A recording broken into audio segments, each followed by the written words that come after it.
There we go. All right. Today is Thursday, April 23rd, 2026. I am the interviewer, Amy Moritz, with Kendra Brim at the HANSA workspace in downtown Buffalo. Kendra is a decorated athlete, coach, and community leader. She's the all-time leading scorer at Nardin Academy and helped lead the Gators to a New York State Catholic Championship her senior year. She went on to play 4 years at Colgate, earning her degree in political science, and later completed her MBA at the University of Buffalo. After returning to Nardin as a coach and being inducted into the school's Athletic Hall of Fame in 2018, Kendra has continued to shape Western New York through her leadership. She now serves as the Vice President of Programs and Organizational Advancement at Leadership Buffalo and runs her consulting firm Out of Bounds, supporting student athletes and former athletes as they navigate identity and life beyond the game. Hi, Kendra. Hey, Amy, how are you? I'm great. Thank you so much for taking time to sit down and tell us a little bit about your story and your journey. Thanks for having me. So can we start off by telling me about a time you first remember falling in love with sports? Absolutely. So the first time I fell in love with sports is when I was younger. I come from an athletic family. So my dad played basketball, ran track and field, and then later on became a bodybuilder. And my younger brother fell in love with football early on, and my older brother with basketball. So I came from a sports family. Something was always on the TV. I remember the first time that I remember just even watching sports on a world platform was the Olympics in '96. And I actually went to the Olympics in Atlanta in 1996. And so that was a time for me where I'm like, oh, this is great, like all the competitiveness. And I was very young at the time, but understanding what that moment really meant. Fast forward a little bit, I remember I asked my dad to play basketball. At the time, I was starting to play piano. I did a little bit of soccer at the time, but basketball was really something that I fell in love with, just the competitive nature of it all, the fast pace of it all. And my dad's like, are you sure you want to do this? I'm like, absolutely. But it was really also a tough lesson because he said, this is going to be harder mentally than it is physically. And at that young age, I didn't know what that meant. Shortly after, I found out what that meant about, sports being more of a mental sport than sometimes a physical sport. But I remember falling in love with it early on, around 6, 7 years old, because it was just always on. It was always that thing to do. We were always at the gym. And then later on becoming a little bit more competitive in it. Was there a time that you remember when basketball, like you said, there was a lot of sports kind of Yep. going on. Was there a time when basketball or playing basketball felt like home for you? Like that was the sport? It still feels like home. It still feels like home. I remember, so here in Buffalo, we have a community center called Gloria J. Parks right on Main Street. And I went to after school program there. And that was the first time where I fell in love with basketball, but it felt like home. I remember literally escaping from the after school program and the arts and crafts and all the things. And I remember one time my dad couldn't find me. And they're like, where's my daughter? Like, she's supposed to be in the after school program. But he found me in the gym just sitting there and watching some of the older guys playing basketball. And that's where I felt like home because I was able to escape. Still to this day, as an adult, I'll go and find a gym or just have a basketball in my hand because it just reminds me of just the comfort that it brings. It reminds me of just almost like nostalgia too, like when things were easier in life. But basketball shaped me in so many different ways. It gave me a lot of life learning lessons. It gave me friends, allowed me to travel, those type of things. So it's always home. Mm-hmm. Yeah. Was there a point that you realized, or either for yourself or someone told you, like, hey, you might be pretty good at this? Yeah, well, people thought that I would have been good at basketball because I was always tall. I was always taller than the rest of the kids. So right now I'm 6 feet tall. I've always been 6 feet since I was 12 years old. I did not grow after that. So people thought I was naturally good at basketball because of my height, but I was not coordinated. But the time that I felt like I was good at basketball was probably around, I would say 13 years old, 14 years old. And I'm like, I can actually do this. So just a quick story. So back in the day, I played AAU basketball, which is travel basketball for students. And probably around 11 or 12, I was at a tournament at Penn State. And one of the parents said to me, well, this basketball thing is not going to work out for you. You're not coordinated. You're making my daughter look bad. Which at 12 years old, you're like, oh my God, like you're really saying this to me, but you're making my daughter look bad. Just go out there and do the best that you can. But this basketball thing is not going to really work out for you. I know like your parents are trying to figure it out, and I remember that got me so angry. So something about me is that when someone says that I can't do something, I'm going to prove them wrong. And that's something I learned very early on. And so right after that, I said, Dad, I'm going to be in the gym all the time. I'm going to be this super athlete. Like I want to prove her wrong. And so, right around that age, so 12, 13 is when I started to get a little bit better at basketball. And then I started getting looks from colleges around that time. I went to high school at 12 years old, which people don't realize. I went to high school at 12, graduated at 16. So also I was playing older, even though I was younger amongst my peers. So that exposure also gave me the ability to be in front of other college coaches and things like that. And so right around 13 years old, when I'm like, I can do this, and people started to notice me, but I had to find that within myself. Yeah. I want to talk about a few things there, but I just want to go back 1 second to, Gloria J. Parks, the community center. How important were those the community center spaces? I don't know, and like summer public parks, I don't know if that played in, but how much were those public spaces or those community spaces important to you, either for basketball or even just athletically in general? Yeah, absolutely. So I always say third-party spaces are very beneficial to communities. People don't realize that nowadays there's less and less of them. And they're not being funded the same way, which is very sad because third-party spaces for me were really important growing up. That's where I found my lifelong friends. That's why I learned how to play basketball. I had coaches there who believed in me. I had folks who worked there who believed in me and gave back to me. So that was really important. Also outside of Gloria J. Parks, I played in other community centers in South Buffalo as well on the west side, which is also important. I was always at Delaware Park or Cheektowaga Town Park. Wherever there was a basketball court, you can find me. And still to this day, I made so many friends from those experiences that I talked to. And we still connect over just things that happened or just, not even basketball related, but it could be, arts and crafts. It could be volunteering. Recently, I went back to Gloria Parks for an event through Say Yes Buffalo. And on the rooftop of Gloria Parks, they have a little playground. And they also have the facade of the building or the wall of the building. They have a painting or a mural where kids sign their names over time. And I found my name from when I was 8 years old. And so that is really important. So third-party spaces, if anybody's listening, it's really important. Continue to fund them because they do build up communities and they're the building blocks and fundamental pieces to who people become later on in life. Yeah, it's so great. I mean, to hear your experience. I was talking with some of the women who grew up in the 80s playing, Delaware, in the parks or the JFK Community Center where they were learning basketball.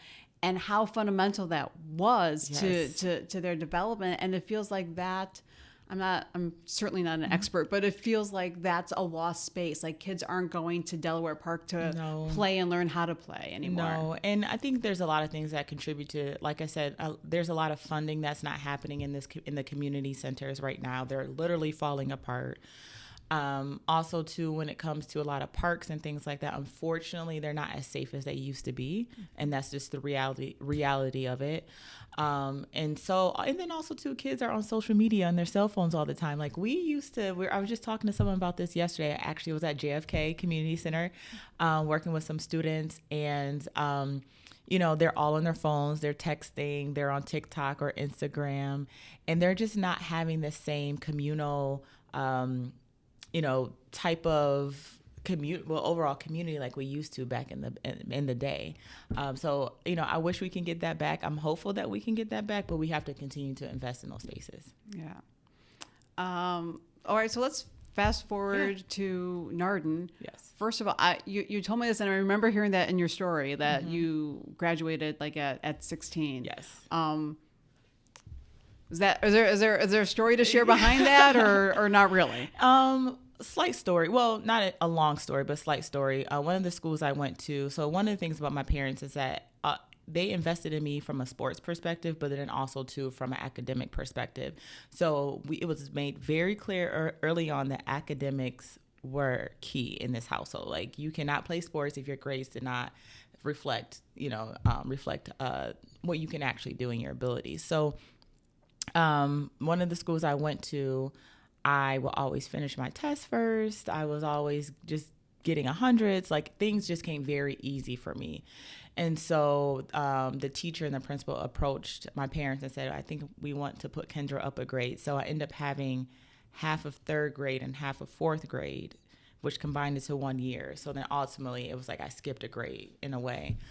Same thing with my brother. He did the same thing. I think he had half of like second grade and third grade. So we ended up skipping a year, which ended up putting me above my peers. Okay. Yeah. So, and you played basketball. Did you play any other sports at Nardin or just basketball? I tried volleyball. I tried. You were volleyball. tall, right? I was tall. I tried volleyball. I was like, I can't do all the flips and everything else. I was like, this is not for me. But I was a very good track and field athlete as well. So even before Nardin, I ran track. So it was a part of USATF. So I did track and fields. I actually became a 400-meter champion for New York State. So that was really important for me because track really complemented basketball. And my dad was really adamant about that. He's like, okay, basketball is only a certain time of the year, but what are you doing in the off season to get yourself better? And you can, work out on your own, but you still need that community aspect and the sports teams aspect. So, my brother and I, we ran track. And so that was like my complement sport to basketball. Okay. So I did that throughout Nardin as well. All right. And it sounds like your dad, like, not just you're not just going to go to another basketball camp, right? Like a complementary sport to help that. Yeah. Even though I was still practicing basketball at the time, but yeah. Mm-hmm. Well, you never stop right? practicing basketball, Right. But you have that other kind of connection. What stands out from your time playing at Nardin? Oh, so many different things. From the onset, I had a really great coach, Jake Hurley, and assistant coach, Jackie Durazio, who's still at Nardin. She's now the athletic director. Those two folks were really influential in my time at Nardin. The school that I went to previously, the elementary school that I went to, and then going to Nardin, it kind of took me out of my comfort zone. It was the first time that I was in spaces where people didn't look like me. And so that was a huge moment in time where that adjustment was very hard. A Black girl coming from the East Side, now going to, a Catholic school, was very hard. And so they really helped with that transition. I had some amazing teachers who I'm still connected to this day. Colleen Robertson, who was the principal of Nardin. So that's what really stood out, with the people who really made that time enjoyable when I was at Nardin. I made lifelong friends as well, not just those who are basketball players, but those who are not, who ended up going to Colgate with me. We ended up being roommates, so that was really powerful. And then also to experiences that just never had the opportunity to do. One of the experiences that stood out to me outside of sports was whitewater rafting. I went whitewater rafting for the first time. That was amazing. I saw my first play for the first time at Shays. Well, actually, I saw a Shays play when I was like 4 or 5 with my grandmother. But as my older years, the first time I went to Shays for a play, where I fell in love with theater. Still to this day, I'm in love with theater, which many people don't know.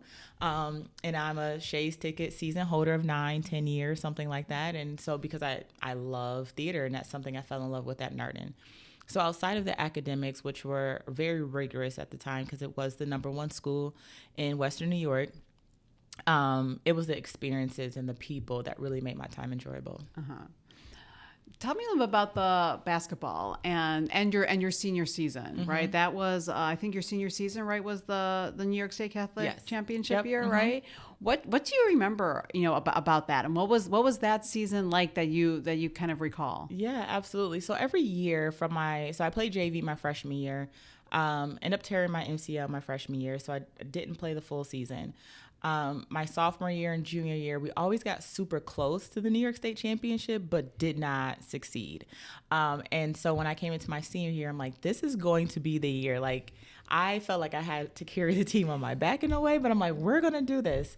But that year, so the way that it worked at the time, in the Catholic schools, you had different classes. So A, B, C, D, those type of things. So depending on like how you won or you lost with those teams here locally, you went to New York City. And so I think the first round here, we won.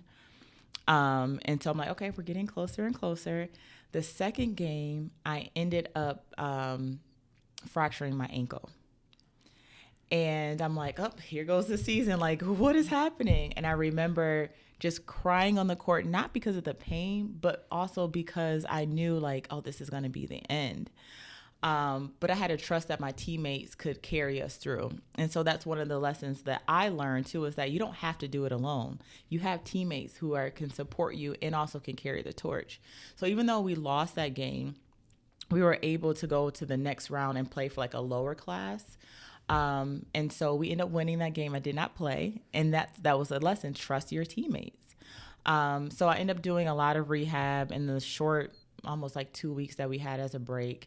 Went to New York City, won the championship game, and that was just an amazing time. Like, we finally did it, but there was so many learning lessons during that time. Still look back at pictures, still look at the experiences, because, you know, you're a young girl still in New York City, right? You're not just going for the game, but you're also experiencing the city. So we had some good shopping experiences and, you know, some of the fun that I had with my teammates. So we still talk about that time to this day and still laugh about, you know, some of the things that we did. I love that. I love that. Also, the the lesson of trust your teammates. Is there also a lesson that you learn about? I don't want to put words in your mouth, but like it also seems like an opportunity to learn about how you can contribute in different ways than the way that you had contributed before. Absolutely. So, I mean, when you are the player that people look to win games or to carry the team, and then now you're bench, you're like, okay, what is my role? You have to kind of think about that. And it's a lot of mental aerobics, as I like to call it, as well. But you can also coach your team. You can coach the player that's in for you, give them encouragement, let them know that they're a valuable part of the team. So I wish the lesson that I have in that is I wish I would have done that sooner, so that when I got to that point, it didn't seem foreign to me. But there is a lot of lessons in that as well. And then also, too, your coach believing in you that you can also help coach the team. So there's a lot of dynamics that shifted during that time, but we end up prevailing and winning. Yeah. Yeah. You had mentioned playing other, Catholic schools in the area. And I know some are co-ed, but a lot of them are all girls. There's a lot of powerhouses and traditional, and even like, what was that? Can you just remember like what that competition was like? Because it feels like that's where some of the best basketball players have come out of this area. Absolutely. So back in the day, it was always Nardin, Holy Angels, and Mount Mercy. Those were like in Sacred Heart. Those were the top four. If anyone is from this area, they know that Sister Maria Perez was the coach for Sacred Heart. Absolutely loved her, miss her dearly. She was a fierce competitor, but she also too believed in me as her competitor as well. So we always had some friendly rivalries going on between our four schools, and we always fluctuated of who was on top. But we knew that when those games were coming up, the gym was going to be packed. Back then, you didn't really sell tickets to games prior to. But when we had those games, those tickets were being sold out prior to the game. You would have the schools coming out, the students coming out, signs. They would have noisemakers. The gym was so packed to a point where sometimes you couldn't even hear yourself or hear you talking to another teammate. But that rivalry was amazing. And even to this day, some of the girls who I played against are my friends. And we still talk about some of those friendly rivalries that we had back in the day. We always say times have changed where it's not the same anymore. But to a point where, like, even with us at Nardin, our gym at the time was very small. You know, the smaller Catholic school gyms. But when we would play the bigger teams, we would have to go and rent out other gyms. So we would go to Canisius High School or even Canisius College to rent out different gyms to play because everyone just couldn't fit. But it was just an amazing time. Like, the adrenaline rush, I'm still getting excited talking about it because it was just like, school, what? We have to go to class and take tests? Like, I'm worried about this game, but it was a great time. You mentioned it a little bit. What was it like to play against Sister Maria? Oh my gosh, Sister Maria. Sometimes I'm like, is she really a nun? But not the first person to ask that question. Yeah, but Sister Maria, oh my gosh, she was amazing. before I even got to Nardin, she came to some of my elementary school games and would try to get me to go to Sacred Heart. But I just felt more at home at Nardin naturally. But, playing against her again, she was a fierce competitor. I mean, Sister Maria had so many accolades before even becoming a coach, playing herself, coaching at the collegiate level. And she gave that tough love. Some people did not like it, but some people loved it. When I had the ability to actually play for her back then, you would always have senior games. And so there were just like the best of West New York would come together, private school, public school. And she was my coach during that time. And so I was very honored to be able to play with her. And I say with her because she felt like she was on the court with us. Like sometimes they're like, sister, you need to back up off the court. But she was amazing. And then her last few years, she ended up coaching at Villa Maria.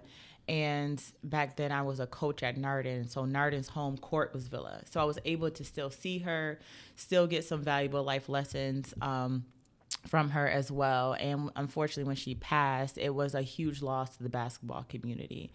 There are, the West New York Player of the Year award is named after her to this day, Sister Maria Perez. And so she was just one of those ladies who you knew when she was walking into the room, you felt it. You felt her presence. And that tough love was definitely valued. Uh-huh. Yeah. I love that. Yeah. I love Sister Maria stories because everybody's got them. Yes. If you've been in basketball, men or women in this You have area, them. you have a Sister Maria Absolutely. story. Let's go post Nardin and talk about recruiting processes or deciding where you how did basketball figure into going to Colgate? Yeah, absolutely. So, like I said, I started getting recruited about sophomore year in high school. And there's so many rules and regulations around NCAA basketball. But when I got to my senior year, I had 19 full scholarship offers, local and in other places as well. My deciding factor to go to Colgate, I started getting recruited by them maybe my sophomore year, went on campus the first time my junior year. And although it was in the middle of nowhere, because I remember back then, I'm like, my cell phone isn't even working. Like, where am I? I'm like, all you see is Kyle's. And, you're coming from the city of Buffalo. You're just like, what is this? Hamilton, New York. But they made me feel like I was at home during that time. The coach who recruited me didn't end up being the coach that I had all 4 years, but her coaching staff was great and amazing. The players were amazing, and so I just had a really great time. And like I said, it felt like I was at home. It was 3 hours away, so I wasn't necessarily in the backyard, but I could still be far away where I felt like I can grow as a young adult. So that was my top school. My second school was VCU, Virginia Commonwealth University, out of Richmond. Loved VCU as well, but it was just too far for me at 16 years old. I think a lot of that was fear as well. And then my third choice was UB. Okay. Yeah. So that's how that recruitment process went. But it was a very stressful time because, again, you're a young adult. You're trying to decide your future with a large price tag attached to it, a lot of pressure that's attached to it. And then also, too, the other reason why I chose Colgate is because I knew that at the time, where WNBA is now and the ability to take your career past college was not the same back then. So I didn't really know what my choices would be after college, but what I did know is that I needed to continue to have a firm academic background no matter what I decided to do, because that would take me further than a basketball career. And so Colgate being a top school, top university, it allowed me to do that as well. So that came down to academics and then also to not being that far away from home. Yeah, that sweet spot, right? Yeah. Where parents can't come in a heartbeat. Yes. But I'm close enough yes, that they still came though. Oh, they still, right? Yeah. There were times where I'm like, got that knock on the door, like, what are you doing? I'm like, oh my gosh, yeah. Mm-hmm. Can you describe your experience as a student athlete at Colgate? What was that like? Yeah, so I did not have a traditional experience. It's a story that I don't tell often, but it's a story that I'm starting to tell more because I feel like it's valuable. So like I said, the coach that recruited me wasn't necessarily the coach that came in my freshman year. So I remember the coach left and she called and said, I got an opportunity to go somewhere else, which happens often. And so NCAA gives you back then a short window to decide whether you want to stay or do you want to go somewhere else. at the time, there's nowhere else for me to go because the rosters are already full. So it's not that easy of a switch. And so I'm like, I'll stay. I love Colgate. We'll continue to build on that. And so when I started my freshman year, there was a lot of things that were happening. Number one, obviously now you go from, being in school for 6 hours out of the day, you're practicing your teammates, you're going home, having dinner with your family and doing it all over again. Whereas now you're on campus and basketball becomes almost your life. So you are literally working out and practicing from some days 5:30 a.m. to 10 p.m. with making sure that you're keeping up with your academics. And my freshman year, I struggled with that, balancing all of that. What did that look like?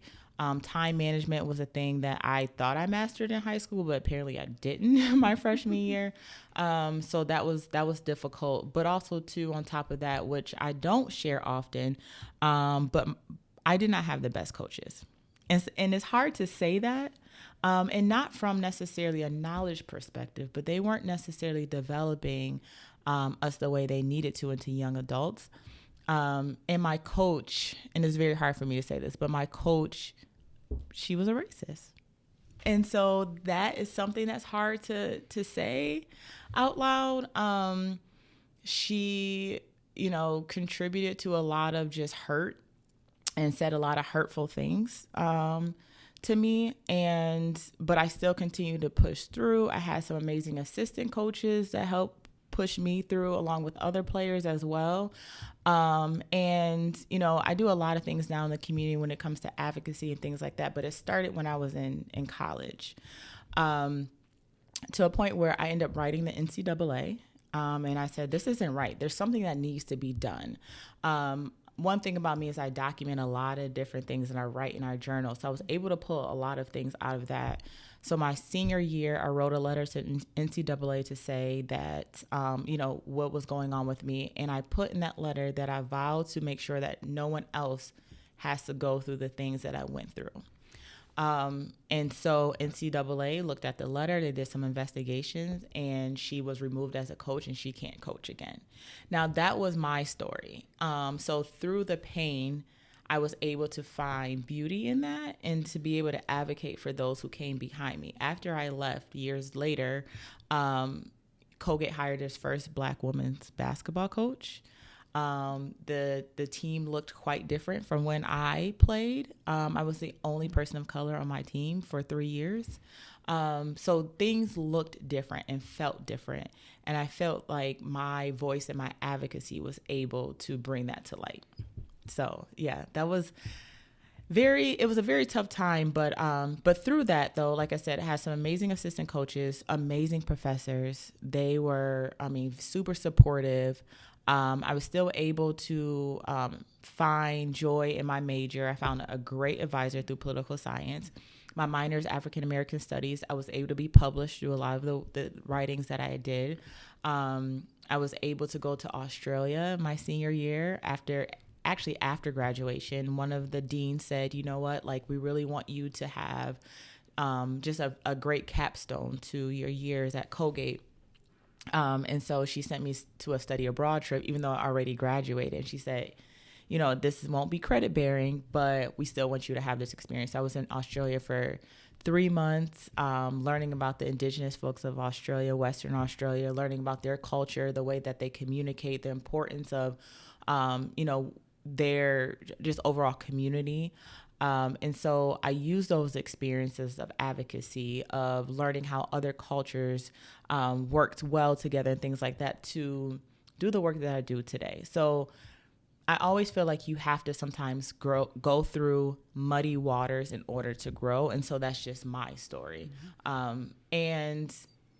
I had a disdain for basketball for a while after that experience.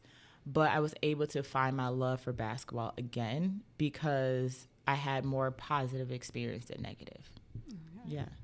There's as you're comfortable answering this question, but you're going through that experience, and it sounds like there were other people there who recognized that and wanted to help you, mm-hmm. Professors, assistant coaches.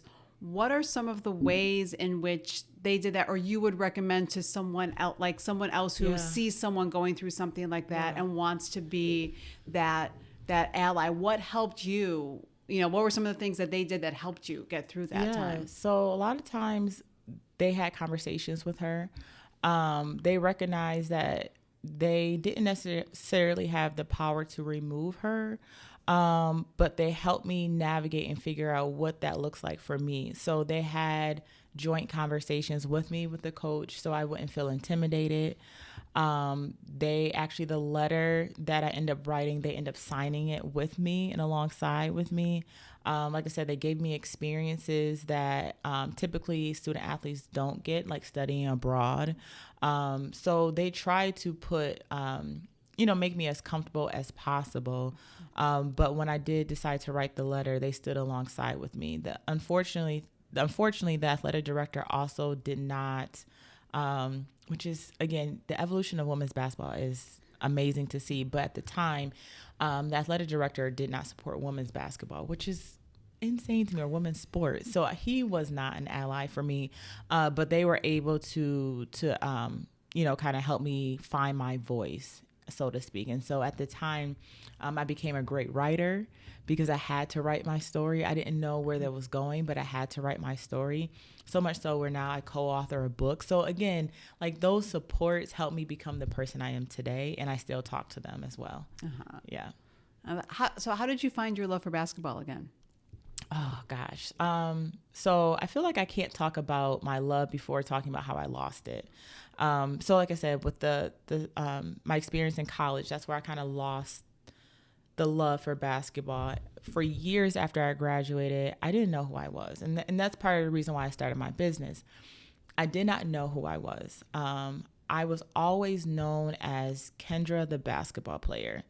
I would go to different places. I was the tall girl or the talented girl. And so all my other accolades and who I was overshadowed by that. And at the time I loved it. Like, oh yeah, here comes Kendra. And then once I graduated, that's all I knew was basketball. I didn't know anything else. And then what I typically relied on to find me joy did not give me joy anymore. So I lost myself for years, gained so much weight, depression came about. I didn't have a job after I graduated because all I did was play basketball. So I didn't have the opportunity to connect with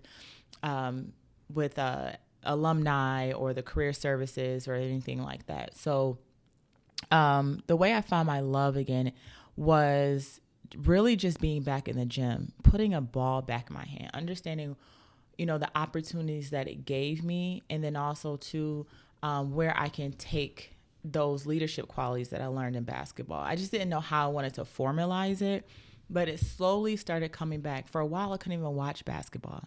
And even after I graduated, you started to see a little bit of the glimpse of where basketball is now with women's sports, but I couldn't really watch basketball. People were always asking me, did you see UConn? Did you see Tennessee? I'm like, no, I haven't watched basketball in years. But putting myself back into that mindset of the love that I had, the opportunities that it gave me, the people that I was able to connect with, how I was able to find my voice. And so it took me about 8 years after I graduated to start to find that love again. But then also too, I was coaching it at the same time. And so one of the things I always say is that the players that I had, I wasn't coaching them basketball. I was coaching them life lessons and life skills. It wasn't about basketball. Of course we want to win, but that's not what it's all about. And so I was able to take my pain and turn that into purpose and be able to mentor girls the way that I wish I was mentored. And so that gave me the life that I needed again for the love of basketball. And so now I'm like obsessed with it all over again. It's like a second love, right? I love being around it, I love watching it, but also too, it gave me so much more than it took away. And so I had to really put that in perspective. And that's, how I find my love. And then also too, seeing some of my former players that I coach and like, Coach Brim, I'm like, oh my gosh, you're married and have kids and you're still calling me Coach Brim. Like, I don't feel that old, but that gives me joy that I was actually able to contribute something positive to their life. Yeah. How much did your experience wanting to give a different experience to girls playing basketball maybe influenced, going into coaching and wanting to do that? Yeah. Or was that an influence? Initially, it was not an influence. The initial thing going into coaching basketball was literally wins and losses, because that's how I was coached, right? The fortunate part about it is that I had great people around me. But again, as I talked about with Sister Maria, that tough love was also very much so there. Same thing with my coach, Jake Hurley, who I absolutely love to this day, but that tough love was still there. And so that's how I was coached, and that's how I started coaching. But when I started coaching, the reaction was a little bit different with students.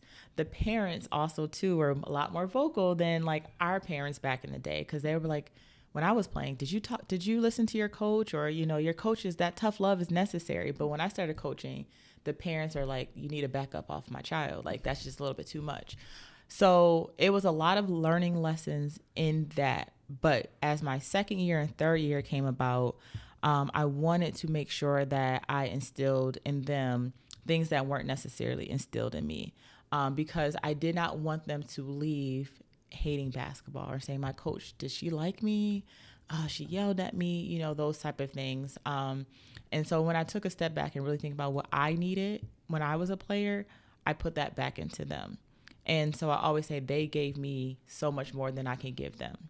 But they were amazing. Like, there were days where, we would come to practice and I wouldn't have them practice. We would just have conversations. And they're like, oh, we didn't practice today. I'm like, but we did. This is a part of basketball, just having conversations about how to navigate certain dynamics at school, or some of the things you're thinking about as you're going into college. Like, that for me was really important. So there's days where we didn't even pick up a basketball, or something simple like, let's do arts and crafts, or let's do a pizza party. Like, that's equally as important as you talking about player development as well. Mm-hmm. Yeah. Yeah. Did that, I don't know the timeline, so sorry, but when you found it Out of Bounds, mm-hmm. did that grow out of that at all a little bit? So I found it Out of Bounds. So my other company is called K Savannah Consulting, where I work with organizations to do strategic leadership and strategic planning. It started off doing a lot of DEI work, which I still do, which is like the no word, right? But I still do it.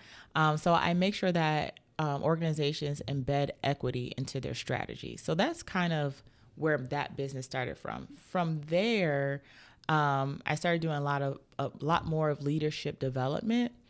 And also, too, doing things with basketball. I'm like, how can I marry these two? Like, leadership development and sports. And then people started asking me to do a lot of just keynote speeches and workshops with kids and leadership. And so I'm like, there's something there. So that's how Out of Bounds was ultimately developed, from my love of leadership and my love of sports. And so I was able to marry those two together. And so that came about 4 years ago.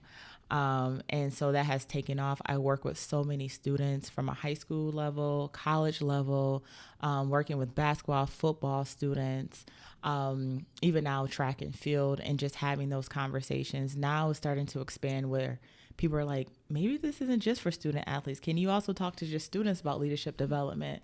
So I dabble in that a little bit, but I know like my expertise is in student athletes, because that is a different level of mindset that if you're not in it, people don't understand it. And so I have to make sure like that is my focus, because you can't be an athlete without being a student, and people lose that. And that's really important. And I don't want people or students to lose their identity in that as well. It's really important to understand what skill sets you have. What are your values?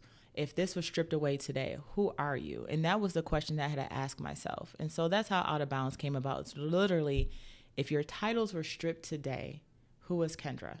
And so that's the birth of the business. Yeah. And there's we could talk for hours just about that, because so much. When you are an athlete, mm-hmm. that is your identity. Yes. It becomes all consuming. Yes. But it's not all of who you are. It's part of what you do. It's part of what you do. I last year had the opportunity to stand on the TEDx Buffalo stage and talk about that. And that was another pivotal point in my life, even in my 30s, of saying, okay, who am I? I'm ready to tell my story and talk about the transition that it took to stand here and say, I'm Kendra Brim, not Kendra Brim, the basketball player, but Kendra Brim and the qualities that I possess in order to get to the next level. There's always a next level, right? I'm always going to be a basketball player. I'm always going to be a former student athlete. But what else am I? I'm so much more than that. And understanding that some of those old dreams have to die. Like when I graduated, I thought I was going to get this big corporate job and, have kids and be married. And I had to not necessarily lose that, but understand that timing is everything. And that it's okay if you don't have it all together now. But again, what can you lean on so that you can have what you want? And it's going to take time. But making sure you put, the supports in place in order to do so. Mm-hmm. Yeah. Are there, I want to say more, maybe it's just different. Like, mm-hmm. What's the difference now with, I know we like to talk about it in negative ways, like, kids are specializing too early, like they're playing basketball year long and the pressure to get a scholarship. Mm-hmm. And I'm sure now there's added NIL pressure and things around that. So is it even more so that kids are wrapped up in that one identity? Not that your generation wasn't and other people weren't, but that there's even more pressure to really focus on that identity? There's so much pressure and it's scary. It's so scary. I talk to students all the time. I was just with a group of students last night and they're football players in their high school and their dream is to go to the NFL. My goal is not to kill their dream. My goal is to support their dream, but also to what's your plan B, right? So because there's so much added pressure of making sure you get that highlight reel, you get those NIL deals, you do all the things, you see a lot more where mental health is being put on the forefront of making sure that the kids are supported in the way that they need to be supported.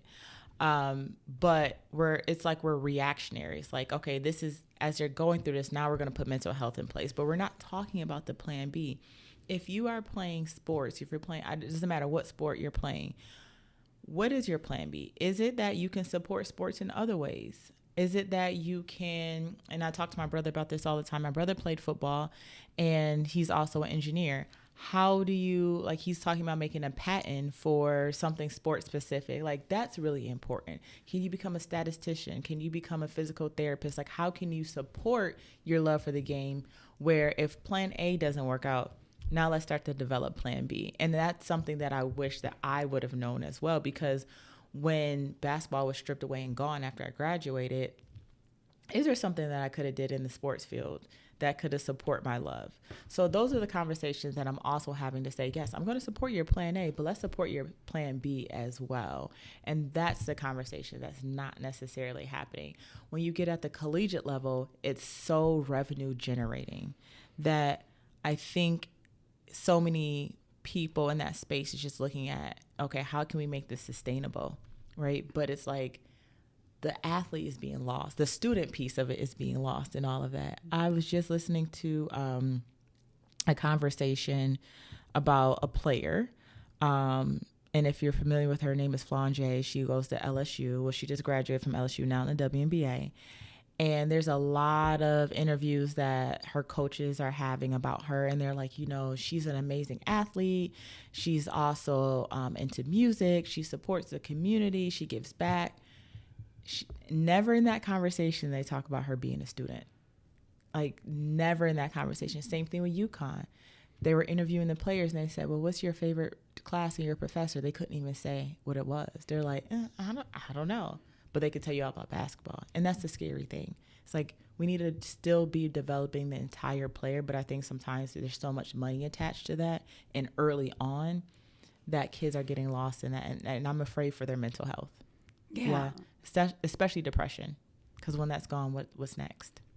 And sometimes it's, I love like trying to walk that balance between I want to crush their dreams. No, I'm not in the business of dream crushing, right.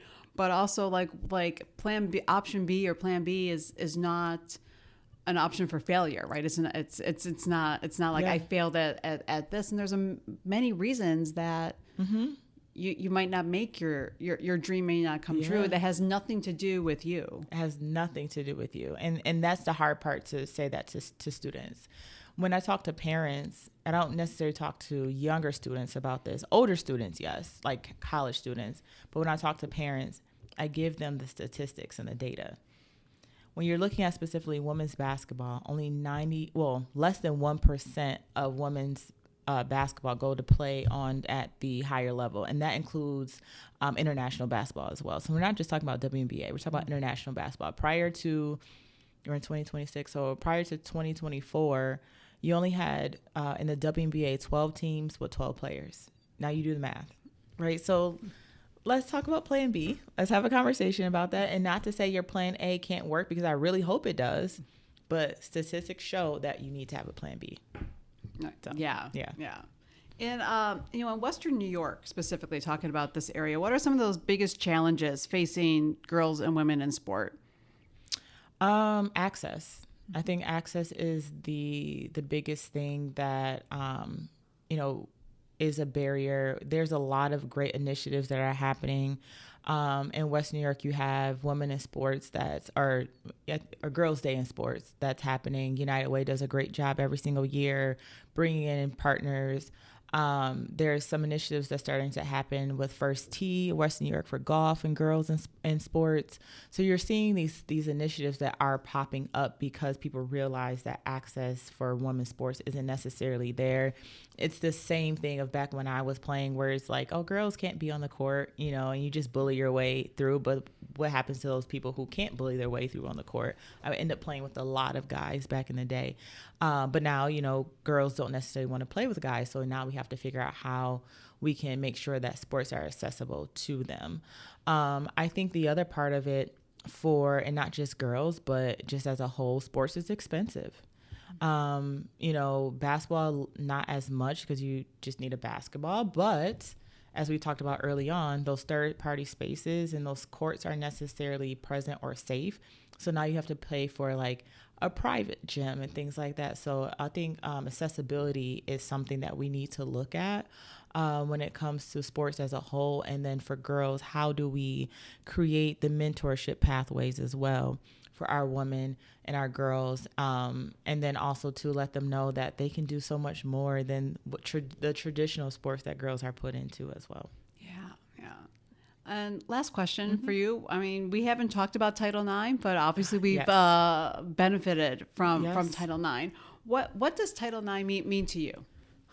So the first time I heard about Title IX was in a documentary when I was younger about Pat Summitt. And Pat Summitt was another pioneer in women's basketball, and she pushed for sports in a way that many people could not see, and could not see her vision. And so that's my first exposure to Title IX. Without Title IX, I would not be at this table being able to speak to you to this day. And so it's a huge benefit to women's sports, and continue to support the expansion of Title IX as well is super important. But that was one of the first things that even my dad talked to me about was Title IX. He's like, I remember back in the day when I was in high school, there was no Title IX. And so girls sports was not supported financially, all the different things. But now you have the ability to, carry the torch because of this. And so it's really important to uphold that. I know in this day and age, there's a lot of rights that's being stripped away from people in many ways. And so this is one of the things that we have to continue to uphold. And I think there are many people who are going to continue to do that. So, yeah. Kendra, thank you so much. Yeah, thank you.